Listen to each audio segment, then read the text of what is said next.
మీరు ఎప్పుడైనా ఆలోచించారా విష్ణుమూర్తి చేతిలో ఉండే సుదర్శన చక్రం వెనుక ఏ రహస్య శక్తులు ఉన్నాయో? ఇది కేవలం ఒక ఆయుధం మాత్రమేనా, లేక దివ్యమైన శక్తులతో నిండినదా? మనం ఈ వీడియోలో సుదర్శన చక్రం వెనుక దాగున్న మహారహస్యాలను తెలుసుకుందాం. సుదర్శన చక్రం విష్ణుమూర్తి యొక్క అత్యంత శక్తివంతమైన ఆయుధం. ఇది కేవలం సాధారణ ఆయుధం కాకుండా అపారమైన దివ్య శక్తులతో కూడినదిగా పురాణాల్లో చెప్పబడింది. శివుని అనుగ్రహంతో విష్ణుమూర్తి ఈ మహాశక్తివంతమైన ఆయుధాన్ని పొందాడు. సుదర్శన చక్రం ఒకసారి విసిరితే లక్ష్యాన్ని ఛేదించే వరకు తిరిగి రాదు. ఇది భౌతిక మరియు ఆధ్యాత్మిక శక్తులను అధిగమించి కాలాన్ని కూడా దాటి ప్రయాణించగలదు. అందుకే దీన్ని కాలచక్రం అని కూడా అంటారు. ఇది కేవలం శత్రువులను సంహరించడానికే కాకుండా తమసిక శక్తులను నాశనం చేసి ధర్మాన్ని రక్షించడానికి ఉపయోగపడుతుంది. సుదర్శన చక్రం అంతగా శక్తివంతంగా మారడానికి కారణం విష్ణుమూర్తి తేజస్సు. ఇది కేవలం లోహంతో తయారైంది కాదు, దివ్యమైన శక్తులతో నిండినదిగా చెప్తారు.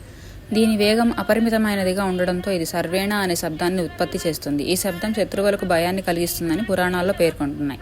సుదర్శన చక్రం సముద్ర మదనంలో కూడా కీలక పాత్ర పోషించింది. మందర పర్వతాన్ని స్థిరంగా ఉంచేందుకు దీన్ని ఉపయోగించారని కథలున్నాయి. ఇది కేవలం శరీరాలను నాశనం చేయడంలో మాత్రమే కాదు, శత్రువుల ఆలోచన విధానాల్ని మార్చగలదు. భక్తిపూర్వకంగా విష్ణుమూర్తిని ఆరాధించే వారికి ఈ చక్రం రక్షణగా నిలుస్తుందని చెప్తారు. శత్రువులను నాశనం చేయడంలోనూ భక్తులను కాపాడడంలోనూ సుదర్శన చక్రం అత్యంత మహిమ కలిగినదిగా శాస్త్రాలు పేర్కొంటున్నాయి.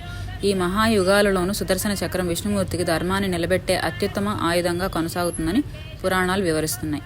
ఇది ఫ్రెండ్స్ ఇవాల్టి వీడియో. మీకు గనుక నచ్చినట్టయితే please do like, share and comment. Thanks for watching.